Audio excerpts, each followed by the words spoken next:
نبی کریم صلی اللہ علیہ وسلم نے ارشاد فرمایا، سفید کپڑے پہنا کرو کیونکہ وہ تمہارا بہترین لباس ہے۔ ایک دوسری روایت میں نبی کریم صلی اللہ علیہ وسلم نے ارشاد فرمایا، البسوا الثیاب البیض فإنها اطہر واطیب، سفید کپڑے پہنا کرو کیونکہ وہ پاکیزہ اور منزہ لباس ہے۔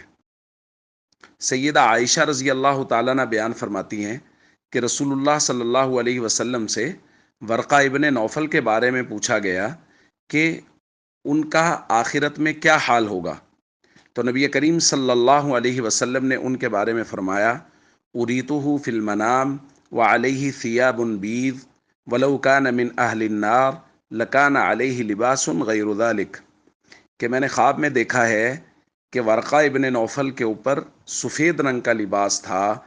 اس سے یہ معلوم ہو رہا ہے کہ وہ جنتی ہیں، کیونکہ اگر وہ جہنمی ہوتے تو سفید کے علاوہ کوئی رنگ ہوتا۔ تو اس سے یہ معلوم ہوا کہ سفید لباس اہل جنت کا لباس ہے۔ اسی طرح سفید لباس وہ فرشتوں کا لباس بھی ہے۔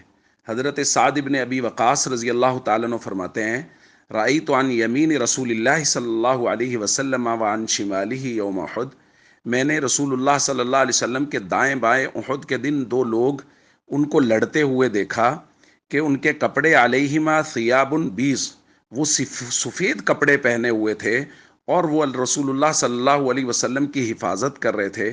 نہ تو میں نے ان کو پہلے کبھی دیکھا اور نہ ہی میں نے ان کو اس کے بعد کبھی دیکھا، یعنی وہ جبریل اور میکائیل تھے جو نبی کریم صلی اللہ علیہ وسلم کی سفید کپڑے پہنے ہوئے حفاظت کر رہے تھے۔ دوستو، ان روایات سے ہمیں یہ بات معلوم ہوئی کہ سفید کپڑے پہننا وہ رسول اللہ صلی اللہ علیہ وسلم کو خود بھی پسند تھا، اور حضور نے امت کو بھی سفید کپڑے پہننے کی تلقین فرمائی ہے۔ اور سفید کپڑا وہ فرشتوں کا لباس بھی ہے اور اہل جنت کا لباس بھی ہے۔ اس لیے ہم سب کو عام دنوں میں بھی سفید کپڑے پہننے کا اہتمام کرنا چاہیے، اور خاص طور پہ محرم الحرام میں بھی سفید کپڑے پہننے کا خاص طور پہ اہتمام کرنا چاہیے۔ والسلام علیکم ورحمۃ اللہ وبرکاتہ۔